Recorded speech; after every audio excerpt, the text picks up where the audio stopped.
So question 7.2 states that a bag contains 3 green, 5 red, and 7 blue buttons. And then they say that a button is randomly taken out of the bag. Determine the probability of taking out a red button.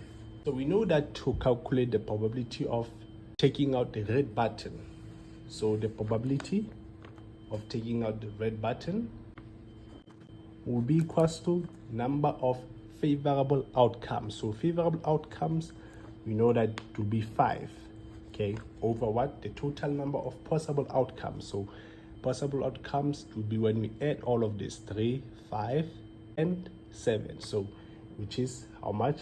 15. Okay, so it will give us 1 over 3. Yes.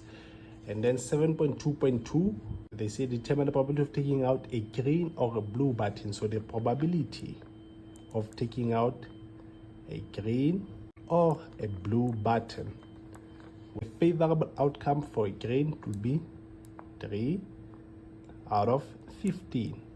Okay, plus a favorable outcome for blue button, we know that blue is 7, so we're going to have 7 out of 15. So remember, it's a favorable outcome over what? The total number of possible outcomes. Okay, that's why we have 3 over 15 plus 7 over 15.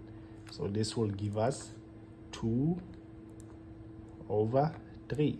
7.2.3, they say that determine the probability of taking out a yellow button. But remember that we don't have any yellow buttons here. So the probability of a yellow button will be 0. So probability of a yellow button will be equals to 0.